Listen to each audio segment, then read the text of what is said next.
والفرقان الحميد. أعوذ بالله من الشيطان الرجيم. بسم الله الرحمن الرحيم. يقول يا ليتني قدمت لحياتي. صدق الله العظيم. عن أبي هريرة رضي الله تعالى عنه قال قال رسول الله صلى الله عليه وسلم من خاف أدلج ومن أدلج بلغ المنزل. ألا إن سلعة الله الغالية ألا إن سلعة الله الجنة. رواه الترمذي. وقال رسول الله صلى الله عليه وسلم استعينوا بالغدوة والروحة وشيء من الدلجة. رواه الترمذي. رواه البخاري. إن الله وملائكته يصلون على النبي يا أيها الذين آمنوا صلوا عليه وسلموا تسليما. اللهم صل على محمد وعلى آل محمد كما صليت على إبراهيم وعلى آل إبراهيم إنك حميد مجيد. اللهم بارك على محمد وعلى آل محمد كما باركت على إبراهيم وعلى آل إبراهيم إنك حميد مجيد. سبحان الله وبحمده سبحان الله العظيم. আলহামদুলিল্লাহ। আমার কলিজার টুকরা মধ্য নলডগি আনন্দবাজার ব্যবসায়ী ও যুব সমাজ কর্তৃক আয়োজিত কুশাখালী চন্দ্রগঞ্জ লক্ষ্মীপুর ষষ্ঠ বার্ষিক তাফসীরুল কোরআন মাহফিলের সম্মানিত সভাপতি, বিশেষ অতিথি বৃন্দ, বিশেষ আলোচক বৃন্দ, ফর্দার আলের আমার আম্মাজিরা, প্যান্ডেলের ফাঁকফোঁকরে লুকিয়ে থাকা ছোট্ট ছোট্ট সোনামণিরা, নেটে সমগ্র পৃথিবী থেকে যারা শুনছেন, ইউটিউবের মাধ্যমে অনাগত ভবিষ্যতে বাংলা ভাষাভাষী যে সমস্ত ভাই বোনেরা, বিভিন্ন ধর্মের ভাই বোনেরা আমার অনুষ্ঠান শুনবেন, তাদের জন্য অগ্রিম শুভেচ্ছা। এই বরকতপূর্ণ প্রোগ্রামে আমরা আসতে পেরে খুশি না বেজার? শুকরিয়া তান পড়ে আলহামদুলিল্লাহ। মঞ্চে আমার অনেক গুণীজন আছেন। আমার সভাপতি আমার নাসির ভাই মারহাবা, আমার অ্যাডভোকেট ফিরোজ ভাই কোরআনের পাগল, আমার ভাইকে আল্লাহ নেখায়াত দেখ, আরও আমার ভাইয়েরা আছে। প্রত্যেকের জন্য আমার মনের অন্তঃস্থল থেকে দোয়া। তো আমি 9:53 শুরু করছি, ঠিক 10:53 কথা শেষ করার আশা প্রত্যাশা করি। শরীরটা খারাপ, একদম বেশি জার্নি হয়ে গেছে, ঢাকা থেকে আসছি জুমা পড়াইয়া, এই জন্য শরীর বেশি সাপোর্ট করতেছে না, গলাও ভাঙি গেছে। মুসল্লির ঘরে মসজিদও কন্ট্রোল করতে গলাম মেতাম লাগে, এই জন্য ডরে আমি জুমা পড়াই না, সোজা করে গেলেছি তারের মতো কাপজাপ, এই জন্য গলাটা ভাঙি গেছে। তো রেডি নেই আজকে? ওই যে খুতবা জাল কিঞ্চত হুজুরের ঘর তো মাগনা দিয়ে দিছে আর বাইরা, হুজুরের আবার ফেসবুকে লিখবো কিচ্ছু বুঝি না কিতা লিখছি। এই খুতবার আজকের এই আলোচনা 23 নম্বর আলোচনাটা আমি করতেছি। কেমন? এলাস সায়েন্স, অ্যাপয়েন্টিং সায়েন্স নিয়ে কথা বলবো ইনশাআল্লাহ। ওই যে বলছি 200 বিষয় দিছে অতিরিক্ত, এই মাত্র আধা পৃষ্ঠা লিখছি।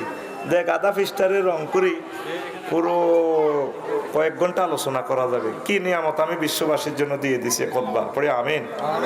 আমার অনুষ্ঠান যারা পৃথিবীতে দেখছেন, নিজের প্রিয় সন্তানের জন্য এই জুমার খুতবাটা দিয়ে দিবেন, আপনার মসজিদের জন্য সদকায়ে জারিয়া খুতবাটা দিয়ে দিবেন। কি দারুণ আলোচনা, বক্তৃতা শিখার, বড় বিশ্ববিখ্যাত স্কলার হওয়ার সব ম্যাটেরিয়ালস আমি দিয়ে দিছি। শুধু আপনি 01720538581 এটাতে মেসেজ হোয়াটসঅ্যাপে ঠিকানা দিয়ে দিলে আমি বাড়িতে পৌঁছে দিব। 5 টাকা দিবেন, কোনো অসুবিধা নাই। কুরিয়ার ম্যানের কাছে ইনশাল্লাহ। 01725385881। তো বিষয়ের নাম কি? Alas science. কি সায়েন্স? কিতারে কয় বেড়া, কত সায়েন্স হইলাম, medical science, social science, political science, তারপরে জুলজি, স্পাক অ্যাডমিনিস্ট্রেশন, কত কিছু শুনলাম। আফসারি ভাই কত কয় এলাস সায়েন্স, আফসোস বিজ্ঞান। কি বিজ্ঞান? আই এই মহাগ্রন্থ আল কোরআনের একদিন টর্চলাইট মারছি, টর্চলাইট মারছি। কি মারছি? কথা কো, কি মারছি? টর্চলাইট মারি মারি সব পৃষ্ঠাতে না টর্চলাইট মারছি। কিসের টর্চলাইট? আমার কলবের নূর টু নূর লাগাইছি। মনের মধ্যে একটা কথা আছে, দেখি আন্দান হতাশ লই, হায় আফসোস লই কয়টা আয়াত আছে। দেখলাম যে মহাগ্রন্থ আল কোরআন আমাকে গিফট করেছে 9টা আয়াত। কয়টা? জোরে কও। উজ্জা করি, সময় লস করেছি। আমি আজকে 9টা 10টা 52 শেষ করি এলাম। সোজা কথা, এক সামজদ্দুর হয় এই 9টা আয়াত। হা হুতাশ লই, আফসোস লই, এটারে আমি এলাস সায়েন্স অ্যাপয়েন্টিং সায়েন্স হিসেবে নামকরণ করছি ইনশাআল্লাহ। বলে হুজুর এটা আবার কোন দেশের সায়েন্স হলো? আরে বেটা এটাই তো আসল সায়েন্স। আসল মাঠে আমার ভাই সাহেব জো বাইডেন, ভ্লাদিমির পুতিন, তারপরে ডোনাল্ড ট্রাম্প, কিং জং ফং ফাং, যারা পৃথিবীর এখন hero, Messi, Neymar, Di Maria, Ronaldinho, তারা আফসোস করবে কোটি কোটি মানুষের সামনে হাসর মাঠের ট্রাইব্যুনালে। এই আফসোসটা কি নিয়ে করবে? দুনিয়ামুখী কেন ছিলাম, আখেরাতমুখী কেন হইলাম না, তারা আফসোস করবে। ইয়াকুলু ইয়া লাইতানি কদ্দামতু লিহায়াতি। আফসোস আমাদের জীবনের জন্য, আমার জীবনের জন্য আমি আগে কিছু কেন প্রেরণ করলাম না, কেন ভালো ভালো কাজ করলাম না। আল্লাহ এবং রাসূল সাল্লাল্লাহু আলাইহি সাল্লাম যে কাজগুলো বলেছেন সেগুলো আমি কেন করলাম না। অনেকে তো আমাদেরকে বেকুব বলতেছে। আমরা যারা মাহফিলে আসছি, এত সুন্দর ওয়াইফ রেখে, ভালো ভালো খানা রেখে, সুন্দর ঘর বাড়ি রেখে পাগল বেশে এখানে বসলাম, আমাদেরকে বলছে আসলে আমরা বেকুব। আসলে আমরা বেকুব নয়, আমাদের কর্মফল দেখে তারা আফসোস করবে, আল্লাহ আমরা কেন আমাদের জীবনের জন্য আগে কিছু প্রেরণ করলাম না। দুনিয়ার মানুষ মনে করে আসর থেকে রাত 12টা পর্যন্ত ডিউটি করলে কলকারখানা বা বিভিন্ন রকমের পেশা নেশার সাথে কিছু ইনকাম হইতো। এখন এরা কোন কি কারণে বসলো, কিসের ইনকাম? আমরা পরকালে পুরস্কৃত হওয়ার পর অন্য অন্য মানুষেরা আফসোস করে, আল্লাহ ইয়াকুলু ইয়া লাইতানি কদ্দামতু লিহায়াতি। আমরা দুনিয়ার কাজ যদি কিছু কম করি আখিরাতের কাজ করতাম, আমাদের জীবন ধন্য হয়ে যেত। দুনিয়ামুখী লোকেরা আফসোস করবে। আর এর মেজদাকে আমি একটা হাদিস নিয়ে এসেছি। আবু হুরায়রা রাদিয়াল্লাহু তাআলা আনহু হাদিসের রাবী, তিরমিজি শরীফে সাইয়েদনা ইমাম আবু ঈসা তিরমিজি রাহিমাহুল্লাহ তাআলা হাদিসটা টেনে নিয়ে এসেছেন। তিনি বলছেন, মান খাফা আদলাজা, যে ব্যক্তি ভয় করে তার সফরের পথ অনেক দূর, বহুদূর, সে সন্ধেবেলা রওনা দেয়। যে সন্ধেবেলা রওনা দেয় ভোর হওয়ার আগে আগে টার্গেটে পৌঁছে যায়। আমরা আজকে জুমা পড়াচ্ছি ঢাকা বাড্ডা, কালকে রাত্রেই চলে গেছি আমরা কুমিল্লা থেকে। ইচ্ছে করলে 10টাতে রওনা দিয়েও পারতাম, কিন্তু জ্যাম লাগে কি না, অ্যাক্সিডেন্ট হয় কি না, প্রোগ্রাম যাতে মিস না হয়। আল্লাহ রসুল একটা টেকনিক শিখাই দিছে, যাদের টার্গেট জান্নাতে যাওয়ার, পরকালে মুক্তি পাওয়ার, আল্লাহ দর্শন, জান্নাতের হুরকে বিয়ে করার, তারা যেন দ্রুত দ্রুত সন্ধেবেলা রওনা দেয়। তাইলে বেশি সময় নিয়ে যদি দ্রুত রওনা দেয় গন্তব্যে পৌঁছে যায়। হাদিসটার শেষ অংশে আল্লাহ রসুল অন্যরকমে বিশ্ববাসীকে মেসেজ দিচ্ছেন, আল্লাহ ও আনন্দবাজারের জনগণ, আল্লাহ অর্থাৎ হে বাংলাদেশের জনগণ, হে সারা বিশ্বের জনগণ, আলা ইন্না সালাতাল্লাহিল গালিয়া, ও আনন্দবাজারের জনগণ, আল্লাহ তোমাদের জন্য মাইজদি শক মার্কেট থেকে একটা ভালো গিফট তোমাদের জন্য কিনে রেখেছেন। আলা ইন্না সালাতাল্লাহিল জান্নাহ, সে গিফটের নাম হচ্ছে জান্নাত। জান্নাত জান্নাত জান্নাত বানাইছেও আল্লাহ, মার্কেট সাজাইছে আল্লাহ, বেচতেছেও আল্লাহ, কিনতেছেও আল্লাহ। কাদের জন্য? আমাদের জন্য। কাদের জন্য? এই পৃথিবীতে কত সায়েন্স পড়লো মানুষ, কিন্তু সামনে যে আফসোস সায়েন্স আছে, এলাস সায়েন্স আছে, খবর নাই।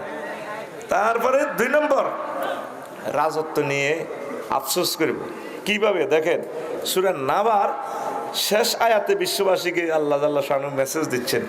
নাবা শব্দের অর্থ হচ্ছে 30 পারার প্রথম সূরা। খবর খবর মিছিল দিছি না ছোটবেলা, আমরা বেলা বিস্কুট খাই, খবর আসেনিও, সবাই কয় আছে, কমছে খবর, অমুক মার্কা, আরো জোরে অমুক মার্কা। আল্লাহ একটা সূরা নাজিল করছেন, সূরার নাম খবর আসেনিও। সূরার নাম খবর আসেনিও, বলেন না সূরার নাম। সেই সূরার শেষ আয়াতে আল্লাহ বলেন, ইন্না আনসারনাকুম আযাবান কারীবান ইয়াওমা ইয়ানজুরুল মারউ মা কদ্দামাত ইয়াদাহু ওয়া ইয়াকুলুল কাফিরু ইয়া লাইতানি কুনতু তুরাবা। হায় হায়, আমি তোমাদেরকে ওই আযাবের ভয় দেখাচ্ছি যে আযাব অতি শীঘ্রই আসতেছে। পরকালের কথা তোমাদের কলবে ঢোকে না রে মানুষ, আমি জানি। সব তো দুনিয়া লইয়া আমরা পাগল। হায় হায়, আমি সেই যে আযাব দ্রুত আসছে সে আযাবের ভয় দেখাচ্ছি। সেদিন কাফেররা বলবে হাসর মাঠে গড়াইয়া গড়াইয়া, আল্লাহ আজকের এই দিনে যদি আমরা মাটি হইয়া যেতাম, wow if we could were dust. কেন আজকে মাটি হয়ে গেলাম না?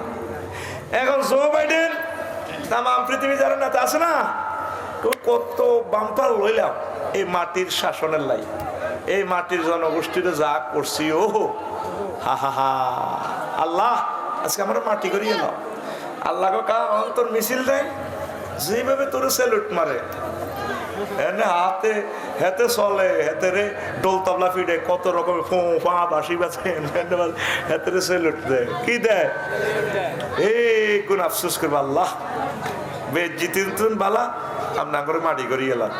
আফসোস করবে রাজা বাদশারা, তাম পৃথিবীর জ্ঞানী বিজ্ঞানীরা, বিমানের পাইলটেরা, রকেট বানানেওয়ালারা, মোবাইল বানানেওয়ালারা, ক্যামেরা বানানেওয়ালারা, তাম পৃথিবীর সকল সম্মানী ব্যক্তির আফসোস করবে আল্লাহ মাটি হয়ে যায়, এটাই ভালো। তাহলে সামনে আসছে শুভ দিন, আফসোস করার দিন। শুধু যারা নেককার, আল্লাহওয়ালা, মুমিন, মুত্তাকি, রাসূল সাল্লাল্লাহু আলাইহি সাল্লামের স্নেহের ধন, তারা এগিয়ে না, তারা আফসোস করবে না। 3 নম্বর হচ্ছে, আমি বলছি হায় হায়, কার্য তালিকা দেখে আফসোস করবে। এই যে 24টা ঘন্টা আজকে কি করলেন?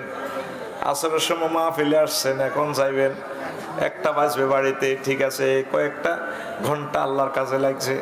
কিন্তু অন্যান্য সময় অফিসে যান, 10 ঘন্টা ব্যয় করেন, পেশাব পায়খানা 2 ঘন্টা, আড্ডা দেন আরো 2 ঘন্টা, ঘুমে যায় 8 ঘন্টা, নামাজ কলমা পড়ার, একামতে দিনের কাজ করার, ইসলামের কাজ করার সময়টা কই?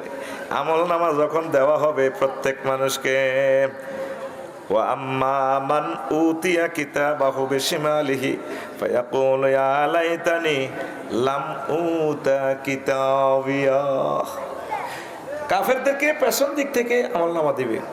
হাতিটা ভাঙ্গি আমার ভাই সাহেবের গো, এখানে আমল নামা ধরাই দিব, ধরো ভিসা টিকিট পাসপোর্ট, এটা এমনি আনি, এবার দেখবো। আর আফসোস করবো আল্লাহ কিনলে এটা দিলেন আপনি। এখন তো আমল নামা কেউ বিশ্বাস করে না, জিনা করছি রাতের আন্ধারে,